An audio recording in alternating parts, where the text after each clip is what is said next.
heureuse d'être ici parce que garder la mémoire, pas juste de ma famille, mais de la communauté de Sainte-Sophie, c'est très important pour moi.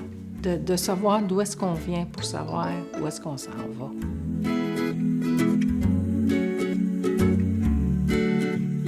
Mon grand-père partait de l'Ukraine. Alors, si c'était en 1903, c'était avant la Première Guerre. Pourquoi il est venu s'installer ici? Probablement pour une nouvelle vie, pour une meilleure vie. Ils ont demeuré à Saint-Henri, à Montréal, et ils travaillaient pour une compagnie de charbon. Et il a acheté la terre à Sainte-Sophie, mais il n'est pas venu tout de suite. La maison paternelle qu'on connaît aujourd'hui était déjà bâtie, et c'est des Anglais qui demeuraient là, des Irlandais ou des Anglais qui s'appelaient Grady ou O'Grady. Et la terre a été achetée de eux. Et mon grand-père travaillait toujours à Montréal, mais il a déménagé sa famille à Sainte-Sophie. Il était pauvre, il était vraiment pauvre. Mon père nous a conté qu'il a lâché l'école en 3e année parce qu'il était tellement pauvre qu'il n'y avait pas de souliers. Et que ma grand-mère mettait du linge avec du plastique, puis il y avait des bottes en caoutchouc. Puis c'est comme ça qu'il allait à l'école. Et pour manger, il y avait des sandwichs de foie gras, entre 2 morceaux de pain, puis il allait à l'école de même, puis tout le monde riait d'eux. Puis je pense que c'est beaucoup les Européens ont vécu de cette façon-là. Ça fait qu'il a lâché l'école en 3e année pour travailler la ferme, parce que son père arrivait juste les fins de semaine. Puis il allait vendre les cochons au marché public de Saint-Jérôme. Ma mère, elle a vécu... Elle est née en Pologne. Elle était en visite en Russie quand la guerre s'est déclarée avec ses parents. Et la famille, eux, ils étaient 2 filles, 2 gars. La plus vieille et le plus vieux ont resté en Pologne. Et elle, ses parents et son frère ont demeuré en Russie. Jusqu'à la guerre était là. Son père a été enlevé par l'Armée rouge et il a été amené plus haut que la Sibérie pour travailler. Il était conducteur de train. Moi, j'ai habité, maintenant qui est connue la route 158 ou le boulevard Sainte-Sophie. Moi, quand je suis née, il y avait 2 adresses, la route rurale numéro 1 ou la route 41. J'ai passé mon enfance sur, maintenant la 158, dans 2 maisons. La première appartenait à mon grand-père parce que la terre était grande et dans mon langage, il y avait une maison de l'autre côté du chemin qu'on appelait, et il y avait une maison à 2 étages, et nous avons habité là jusqu'en 65. Mon père a bâti une nouvelle construction et on a déménagé à l'été 65. Mon père avait une ferme porcine qu'on appelle une ferme de cochons. En bon québécois, là, il élevait des cochons. C'est ce que son père faisait. Il élevait des cochons. Et mon père a pu éviter aller à la guerre, la Deuxième Guerre mondiale, parce qu'il s'occupait de la ferme de son père et de lui. Mais il a travaillé au Plan Bouchard à Sainte-Thérèse. Et mon père avait ses cochons jusqu'après ma naissance. Ça, je le sais parce que ma mère... c'est mes grands-parents qui me gardaient le temps que ma mère allait nourrir les cochons avec mon père. Ou quand il n'était pas là, c'est ma mère. On n'avait pas d'eau courante. Jusqu'en 60... non. Au moment où moi je suis née, il n'y avait pas d'eau courante dans la maison. Alors, mon grand-père a dit à mon père, « Je pense que c'est le temps que tu rentres l'eau. » Mais on n'a jamais eu d'eau chaude. Entre ça, mon père a lâché les cochons pour s'occuper de sa business. Parce qu'elle grossissait sa business, alors il y avait moins de temps pour les cochons. Alors, il a laissé tomber et maintenant, il s'occupait que de sa compagnie. Il était déneigeur et il était excavateur aussi. Il faisait les deux, ça fait qu'il fonctionnait 12 mois par année. Et il y avait des employés. Il y avait toujours 2 mécaniciens, plus les chauffeurs de camions et de machinerie lourde. Mon père a été déneigeur pour Sainte-Sophie pendant 40 ans. Toutes les rues et les chemins ont été faits par mon père. Plusieurs des lacs artificiels à Sainte-Sophie ont été faits par mon père. Le Cedar Brook, qui est le golfe, qu'on connaît maintenant à Val-des-Lacs, a été fait par mon père. Le golfe de New Glasgow a été fait par mon père. Ma mère vient de la Pologne et mon père est de première génération né au Canada. Mais il était anglophone. Mon père parlait le français.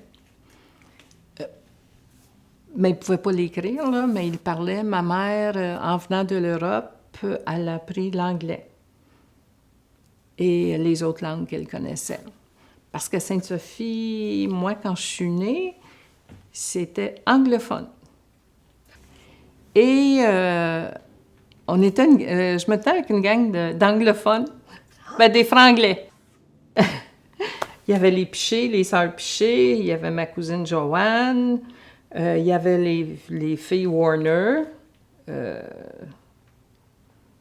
Puis on se tenait pas mal ensemble, puis on parlait beaucoup l'anglais. Le franglais, mais entre nous, c'était l'anglais. C'est la même chose avec mes sœurs et frères. Et mes enfants, entre nous autres, c'est l'anglais ou le franglais. Okay. Ça a toujours resté, je ne sais pas, c'est notre dada, c'est notre famille. Okay. Alors, la communication s'est toujours faite en anglais et elle continue encore. Puis, on va traduire même pour les autres que c'est quelque chose qui est inné, qui est naturel. On avait une équipe de ballon-ballet. Moi, j'ai toujours joué au ballon-ballet. Okay. Jusqu'au cégep, là. Notre équipe s'appelait la 41 et on était reconnus pour être des tueurs. Après l'école primaire, on allait une année à l'école Monseigneur Frenette et après ça, à la polyvalente. Ça fait que j'ai continué mes études à la polyvalente. Ça fait que moi, j'ai connu l'école primaire, l'école de rang qu'on appelle. J'ai connu l'agrandissement de Jean Moreau et je suis allée à la polyvalente. Ça fait que j'ai connu les deux, la petite école et la polyvalente. C'était gros, il y avait beaucoup, beaucoup de monde et c'était un peu... c'est quoi le mot que je pourrais dire? Intimidant. Okay. Comme vous me connaissez aujourd'hui, j'étais le contraire, adolescente. J'étais introvertie et non extrovertie. Alors, j'avais pas beaucoup d'amis, mais encore là, des anglophones, des franglais, on se tenait ensemble. Et quand j'ai commencé le cégep de Saint-Jérôme en technique d'assistance sociale, il n'y avait plus personne, j'avais plus de repères, là. Et c'est là où j'ai commencé à m'exprimer plus, puis à prendre plus ma place. Parce que jeune, je ne la prenais pas. J'ai travaillé pour le CLSC à Mirabel, comme ça s'appelait le service d'aide aux voyageurs de Mirabel. C'était... Mirabel, ça a été tout un exploit, ça, l'aéroport. Et vu que j'étais bilingue, vu que j'avais mon cours en technique d'assistance sociale, bien, on venait en aide aux passagers qui étaient en détresse. Ce qui m'a marqué le plus, c'est une famille. Quand la guerre s'est déclarée au Liban, dans les années 70, fin 70, il y avait beaucoup de familles canadiennes qui étaient prises là. Et ils ne pouvaient pas sortir. Et on avait enlevé leur passeport. Une histoire, entre autres, c'est cette famille. C'était 2 femmes avec leurs enfants. Ils avaient perdu leur passeport ou ils ont été enlevés. Et par l'ambassade canadienne et de la Grande-Bretagne, ils ont pu avoir des passeports du Royaume-Uni qui n'étaient pas fausses, là, qui étaient en bonne et due forme, donnant un coup de main au Canada pour pouvoir amener ces femmes-là ici à Mirabel. Puis quand ils sont revenus à Mirabel, eux et leurs enfants, d'habitude des enfants, ça pleure. Ils étaient tellement fatigués et épeurés que les enfants ne pleuraient pas. Ils étaient juste amorphes, les femmes aussi amorphes. C'est la première fois que je voyais les conséquences d'une guerre. Et c'est quelque chose. C'est vraiment touchant, démolissant. Leurs yeux étaient vides, il n'y avait pas de sourire. Ils étaient très amorphes, les enfants comme les adultes. Je suis retournée à Mirabel comme vendeuse aux boutiques hors taxe. J'étais déjà bilingue et la compagnie nous a offert des cours d'espagnol parce qu'on avait des vols de l'Espagne et pour pouvoir servir ces gens-là, ils nous ont donné des cours d'espagnol qui servent encore aujourd'hui pour les voyages. Sans doute pas. Ça a été plaisant comme travail parce que c'est des gens qui partaient en voyage. Tout le monde était de bonne humeur. Tout le monde était de bonne humeur. Je rencontrais des gens d'à travers le monde. Ça a été tellement plaisant comme travail. Et j'étais plus vieille à ce moment-là. Et j'ai commencé à travailler comme agent à l'aide sociale. Oui. Ça a été mon premier emploi vraiment qui découlait de mes études. Alors, je faisais des visites à domicile. Mais je faisais du contrôle. Mais en même temps, je faisais de la relation d'aide.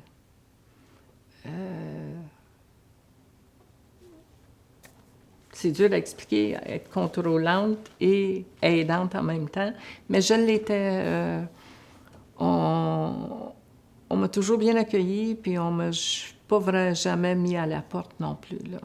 J'ai rencontré une dame où j'ai visité, puis je lui ai fait comprendre que l'aide, c'est une aide qui peut arriver à n'importe qui, n'importe quand. Et cette dame-là est dans le social aujourd'hui. Puis on s'est rencontrés récemment, et puis elle me dit « Vous vous rappelez pas de moi, mais moi, je me rappelle de vous. » Puis elle m'a remercié pour les mots que je lui avais dit quand elle était dans le besoin. Ça fait que mon travail, juste ce merci-là, ça a compté pour toutes les années de travail que j'ai fait en contrôle. Et après ça, je suis devenue enquêteur. Et c'est là où j'ai rencontré des gens. Encore là, c'était un travail qui était un peu plus dur que vérificateur, parce que j'allais dans les maisons, j'allais voir, et si je voyais qu'il y avait matière d'enquête, là, j'envoyais ça aux enquêteurs. Mais là, c'était moi l'enquêteur. Et puis, ça a été fascinant comme travail, mais aussi dur. Il y a des cas qui étaient pathétiques. Mais il y a des cas qui étaient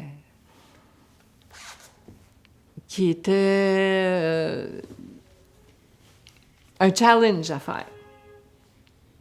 C'est de trouver l'erreur. c'est de trouver où est-ce que la personne fraudait et comment. Ça, c'est un challenge, ça. Puis j'ai beaucoup aimé ça aussi. Mais après ça, j'ai décidé que j'en avais assez. Sainte-Sophie, il y a 60 ans, il n'y avait pas beaucoup de population. C'était plutôt... je vais prendre un chiffre. Peut-être nous étions 1000 résidents, 1000 citoyens. Et l'été arrivait, on pouvait être 6000, 5000. Sainte-Sophie était une place de vigiliature. Tout le monde avait des chalets à Sainte-Sophie. C'était une place pour venir se reposer, avoir du plaisir. Il y avait des parties, ça bougeait Sainte-Sophie, beaucoup, beaucoup l'été. À cause des lacs, puis aussi, les taxes n'étaient pas chères, ça coûtait pas cher faire un chalet à ce moment-là. Puis il y avait beaucoup d'entraide. Les gens se connaissaient tous.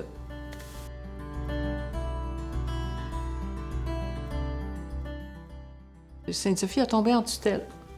C'est le ministère des Affaires municipales qui gérait la ville. Ils l'ont gérée pendant 2 ans, je crois. Et pendant ces 2 ans-là, nos taxes ont augmenté, comme doublé. Et la tutelle est restée à peu près 2 ans. Et comme mon père était déneigeur, j'ai comme grandi avec la municipalité. Il y avait des appels chez nous de la municipalité. On allait souvent à la municipalité chercher quelque chose. Il y avait toujours un contact avec la municipalité. Et puis, quand j'ai vu une résolution, je ne me rappelle pas comment ça se fait que j'ai tombé sur une résolution. Vu que la municipalité de Sainte-Sophie ne peut pas se diriger, le ministère des Affaires municipales doivent gérer la ville pour qu'elle fonctionne. Et ça m'avait tellement attristée et choquée que je me suis dit, voyons donc, on n'est pas capable de s'administrer. Et c'est là où j'ai décidé de me lancer en politique, parce que c'était inadmissible que les procès-verbaux commencent avec un titre comme ça. C'était une insulte aux citoyens de Sainte-Sophie, à moi et à mon père. Mon père, je ne sais pas combien d'employés qu'il avait, mais il les payait 12 mois par année. Qu'il y ait de la neige ou qu'il n'y ait pas de neige, ou qu'il y ait du travail. Il faisait vivre l'économie, pas juste lui, là, mais il faisait vivre une partie de l'économie de Sainte-Sophie. Puis il faisait vivre des familles.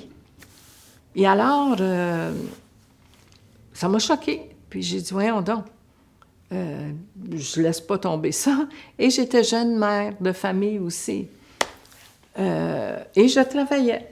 Fait que j'ai dit, non, moi, je laisse pas aller ça. Non, c'est pas vrai. Fait que j'ai sorti de ma cuisine et je me suis lancée en politique.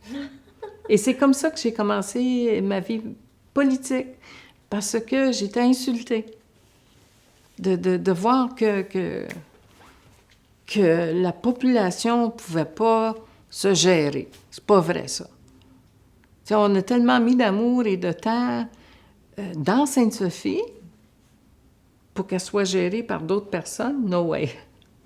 Je faisais partie d'une équipe dont 4 de nos conseillers ont rentré et c'est le maire opposant qui est rentré avec 2 de ses conseillers, qui étaient M. Duhem et M. Aubin à ce moment-là. Moi, j'aime les gens. Moi, je vais prendre l'anglicisme. I'm a people's person. J'aime les gens. J'aime le contact humain. J'aime jaser. J'aime apprendre. Alors, faire de la porte-à-porte, ça a été du bonbon pour moi. J'aime les gens, j'aime savoir comment est-ce qu'ils fonctionnent, puis dans quoi ils fonctionnent, puis si je peux apporter de l'aide ou un mot qui peut aider, je suis là pour ça. C'est les gens autour de moi, c'est ma famille. De voir les anciens. et de connaître les nouveaux. Et de pouvoir les aider par, je sais pas, avec les histoires que j'ai ou avec des nouveaux arrivants que j'ai rencontrés la journée du Sophien, des anglophones. Ça fait qu'ils ont tombé sur moi. Puis j'ai commencé à leur parler en anglais. Et puis, comment ça fait que tu parles l'anglais? Ça fait que je les ai expliqué un peu d'où est-ce que Sainte-Sophie venait et tout ça. Et je les ai laissé mon numéro de téléphone parce que la dame est juive. Ça fait qu'elle voulait avoir plus de renseignements concernant les Juifs. Même si je ne suis plus en politique, en quelque part, je suis à la disposition de la population d'une façon. Et c'est mon implication et ça va... Je suis née à Sainte-Sophie, j'ai fait ma vie à Sainte-Sophie, puis je vais mourir à Sainte-Sophie. Et c'est quoi votre plus beau souvenir de Sainte-Sophie? La proximité des gens.